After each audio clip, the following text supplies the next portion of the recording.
उम्मीद है सारे दोस्त ठीक होंगे, सेहत भी ठीक होएगी। जैसा कि तमाम दोस्तों ਨੂੰ ਮਾਲੂਮ ਆ ਕਿ ਇਸ ਟਾਈਮ ਦਹਾਨ ਦਾ ਕੁਝ ਮੰਦਾ ਜਾ ਰਿਹਾ। ਅਗਰ ਦੇਖਿਆ ਜਾਵੇ ਤੇ तमाम ਮੰਡੀਆਂ ਦਾ ਓਵਰਆਲ ਰੇਟ 4800 ਰੁਪਏ ਤੋਂ ਲੈ ਕੇ 5200 ਰੁਪਏ ਤੱਕ ਮੂੰਜੀ ਦਾ ਹੈ ਵਾ। 4800 ਰੁਪਏ ਤੋਂ ਲੈ ਕੇ 5000 ਰੁਪਏ ਤੱਕ ਉਹ ਮਾਲ ਸਿਰ ਹੁੰਦੇ ਜਿਹੜੇ ਕਟਰ ਦੇ ਹੈਗੇ ਆ, ਤੇ ਜਿਹੜੇ ਇਸ ਤੋਂ ਪਲੱਸ ਆ 5000 ਤੋਂ 5200 ਰੁਪਏ ਤੱਕ ਤਕਰੀਬਨ ਹੱਥ ਕੋਟੀ ਦੇ ਅੱਛੇ ਮਾਲ ਜਿਹੜੇ ਅੱਛੇ ਦਾਣੇ ਉਹ ਸੇਲ ਹੁੰਦੇ ਆ।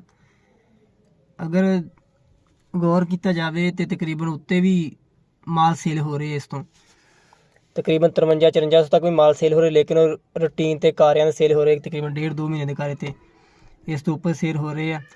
ਫਿਲਹਾਲ ਇਸ ਟਾਈਮ ਮੰਦੀ ਦੀ ਸੂਰਤ ਹਾਲ ਆ ਮਾਰਕੀਟ 'ਚ। ਤਕਰੀਬਨ ਇਸ ਟਾਈਮ ਉਹ ਬੰਦੇ ਸੇਲ ਕਰਦੇ ਪਏ ਮਾਲ ਜਿਹਦੇ 6000 ਦੀ ਉਮੀਦ ਤੇ ਬੈਠੇ ਹੋਏ ਸੀ ਕਿ ਮਾਲ ਦਾ 6000 ਰੇਟ ਬਣ ਜਾਏਗਾ। ਹੁਣ ਉਹੀ ਬੰਦੇ 52-5300 ਰੁਪਏ ਮਾਲ ਸੇਲ ਕਰਦੇ ਪਏ ਆ। ਫਿਲਹਾਲ ਕੁਝ 15-20 ਦਿਨ ਤੱਕ ਮਾਰਕੀਟ ਬਿਹਤਰ ਨਜ਼ਰ ਨਹੀਂ ਆ